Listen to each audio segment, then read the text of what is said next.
They just tell you so many things. About their day. Yes. Things that you can't get out of them anytime. You ask them, how was school? Fine. What'd you learn? Nothing. But then that time before they're falling asleep, it's like they just open up to you and spill everything. I think I hear our cat in the background meowing, trying to get into the studio. Sorry, folks. Now she's happy. We have a princess running around here that owns the place. She owns us. We don't own her. But anyway, we got the chance to find out things that they liked, things that they thought.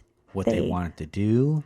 One of our grandsons, his name is Carter. We actually have two named Carter, and we'll explain that later. It's not, we're not weird. We don't name every kid the same.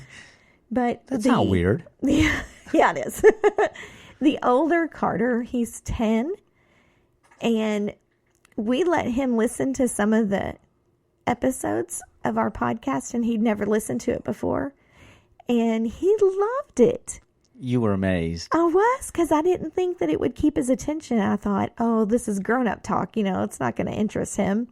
But he loved it, and he brought up things. We went to Hobby Lobby, and we walked down the unfinished wood projects aisle, and he said, Mama, this is just like when you were talking about when you were a little girl and you loved the way the wood smelled. And it shocked me that he retained that information. And that was something that connected us in a way that I had never dreamed it would. I have to explain, the older two came into our family with their father. So we didn't have them when they were babies. Right. The other ones we've had since they were babies, and it was an automatic connection. So it was extra special to have the older two with us and be able to give them that experience, because we just don't have that bond. And we're building that bond with them. We're trying. Each time. We're trying, and it's difficult. I don't like to tell people that they are our step grandchildren. They're not. I don't. I just say we have 7 grandchildren, and that's what it is. The only time I ever say anything about it is if they question us about it. Well, they look just like me. Yeah, they do, and none of the other ones do. We are such a big blended family, which, some people might look down. I don't know, but it's that's our life story. We are a blended family. Yes, and I don't know any other way. And something else about the older two is that they play video games and they get into it. They are gamers. They are. And that is something that's so far from what we understand. Not really. You used to be the Tony Hawk king or queen, please. On the whatever we played. That was with the old controller. You didn't have the headphones on. You couldn't talk to somebody else that you were playing with halfway across the world. It was a totally different world. And so there's that disconnect sometimes. And if we interrupt them and say, hey, why don't you come out here and talk to us? They don't want to talk to us. Well, no, they're too busy playing video games. I know. But I mean, that is a disconnect. So it was good to be able to give them a way to connect with us. Right. And we actually took their gaming console with us. And it was used very, very little, which made me feel so good that they would rather spend the time with us in the pool playing games. The hotel that we went to the last time was awesome. They had a pool table down in the lobby. They had a whole cabinet full of games to play, books to color. They had the huge Jenga. Yeah, it was Hilton game. True. Yes, and it was just awesome. It was perfect for the kids. They couldn't believe the rooms are modern. Mm-hmm. The staff is excellent. And then you go downstairs and they have a pool table, and it's a rec room for kids. Mm-hmm. Well, and for adults too, because they want you to interact. Yeah, interact with the other guests, and they want to make it an experience. And it was an experience. Yes, we held our party there with James, my brother, and I's birthday party. The family came in, and we spent the whole night down there. Yeah, it was awesome. Yeah. I mean, it's just it really is an experience. Yeah, so if you get a chance to go to True by Hilton. And they're pet friendly. They are. We didn't bring any pets, but they're pet friendly. They are, yes. Yeah. So that was so cool having time with them. And then once we moved, now we're 2 hours away from them now, and it's been a huge adjustment for Bobby and I. I don't know, I wouldn't say for one or the other, but it's been a huge adjustment. Where we used to see the grandkids almost weekly, now we have some time in between, maybe just a couple of days on the weekends. And so that's been I think that's been the biggest adjustment that we've made in our lives. The traveling is still the same right now. It's going to cut back some, but Bobby's still here.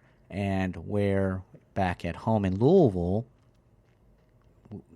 the kids were over and interacting on a daily or weekend basis. Yes, and now it's just focused on Bobby and I, which is so great for us. Our relationship, we get to do the things that we love doing, going to antique malls, trying different restaurants.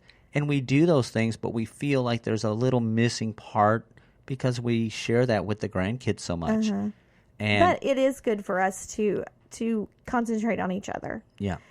When we decorated our new house, it was weird because we didn't have to think about, we can't put that out because there's little kids around all the time. Right. We got to do it the way we wanted it. And we decorated more to our taste rather than functionality. Right. And that's what our old home was just basically functionality. Just finding a space for something. Yeah. And we've made jokes about that in the podcast, in prior podcasts. And now this feels like we don't have a great big place. I mean, it's the same size of, if we were to look at it, it's the same size of our old house, but it's condensed into 2 bedrooms. So it's bigger rooms. Right. And we've turned one of the rooms into our studio, which, oh man, this is what when I look back when we first started talking about this podcast, this is what I was dreaming of. And it has been so much fun to go to different places rather than the same old peddler mall or antique mall at home. Not that we don't love them, but it was fun to come and see things totally different. So with our move, we've moved 2 hours north. We're still in the Midwest. We're in Burlington, Kentucky. Which is right outside of Cincinnati. We're 10 miles from Cincinnati on the Kentucky side, and this town is excellent.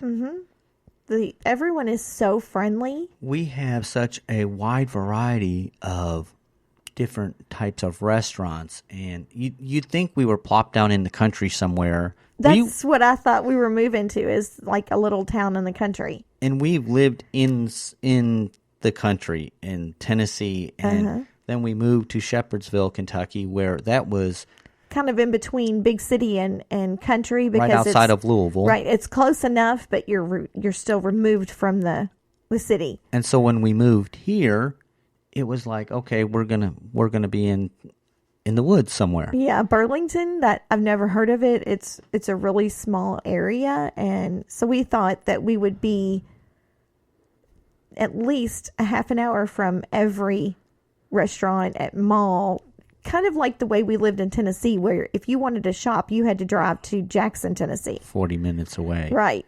This place has everything. The people are great, different restaurants, as I said, and we are just loving trying to find our way around. We got a big airport close to us. It is really awesome to get up and just explore this town. I get lost every time every road I go down, I get lost. And you go crazy if you don't have your GPS. Yeah. Where I test myself. I'll use the GPS the first time. That's one of our biggest arguments. It is. When we go out exploring or going somewhere, I have to see the map. Yep. And you set it up on your phone and you're holding it and you're like, oh, look at the beautiful trees. Look at that new building. And then I'm like, where are we going? We should have turned back there. Yeah, we should have turned back there. And I'm already 2 miles up the road. It's not that bad. And I'm like, for goodness sakes, put it up on it somewhere. And part of that too, I think, is that you're trying to get as much as you can in a small amount of time. Yep. Because honestly, since we moved in, you've only been home for 2 weeks, and they were not together. No, and I wasn't home for those 2 weeks. I was either back in Louisville working, in Cincinnati. So I really, if I looked at it, I had about a week home, 5 days. And I'm like a kid in a candy shop. I want to hit every place that you've talked to me about. Yes. And some places I had to not go in, even though it was really hard. Yeah. I had to say, okay, well, Mike is going to really want to go here and experience it for the first time with me. Right. So I can't go in that store yet. I don't know what that is about. You just said it.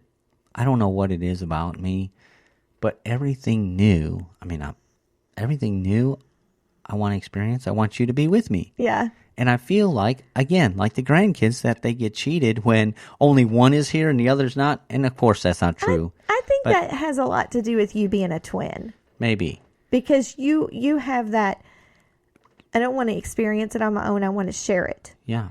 And there's a lot of times that I'm like, I just want to go here by myself. Right. And have this experience. And I'm like, and you don't like to bring do the family, fly in the people from Tennessee. I want everybody here. And I'm like, can we please just have one weekend where we don't go out of town, or no one from out of town is coming in? Yeah, and we do, but it's still I know in the back of your head you're like, I wish somebody was here with us. Well, and it's not because I don't love our time together.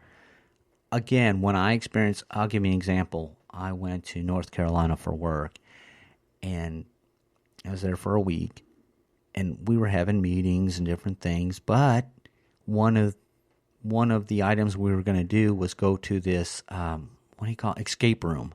Oh, yeah. And when I seen that on the agenda, I thought to myself in my head, oh, goodness, I am not doing this. This is not my cup of tea. And it made me nervous, anxiety, all the way through the trip to that day, and we were sitting there waiting. I was looking at the clock thinking, oh, goodness, we got to the place, 10 of us, and I thought, I'm not enjoying this. And then they split us up, and we went into this escape room. They told us what the scenario was, and it was one of the best things that I've ever done in my life. And if you think about it, that is a really team-building experience. But you know what I kept thinking about? That I would love it. Oh, man. I wish Bobby was here. Oh, I can't believe she's not here doing this. But we have an escape room here. Yeah, we're going to have to try it. Yes, we will. And, the things that we have here are a little bit different sometimes. It is. We can't find, we've spoken before in the podcast about peddler malls. And that's one of our favorite things to do. Well, explain what a peddler mall is. A peddler mall is it's a great big open area that's broken into stalls. And they have vendors come in and put their merchandise in that particular stall that they pay for. And sometimes it's yard sale type things. Yeah, let's just call it what it is. It's an indoor flea market. Kind of. It's an indoor yard sale. Yeah. Like a whole bunch of yard sales together. But some of them are... It's not junk, though. No. It's really quality stuff. Now, you can find the occasional doilies or something. Broken toy or... Yeah, but most of it is very good, it's just a collaborative group of things that somebody who visits that may find a use for. Right. And so... Did I say that right? Yeah. There's several of them at home in the Louisville area. I still call that home. But there's not any here. We have one antique store, and it's nice. It is nice, and it's big. And I just found another one while you were away, by the way. Well, that's what we were talking about, is that we only have one here, and when we talk to people here about that, they're like, what? Yeah, they don't understand what a peddler mall is. So I guess that is a southern thing. It could be. And I don't remember them being in Tennessee. Yes, they were in Tennessee. They were? Mm-hmm. Well, and they're just like little thrift stores, or not thrift stores. No, it's not thrift stores. It's almost like indoor flea market. And yeah, and it's they're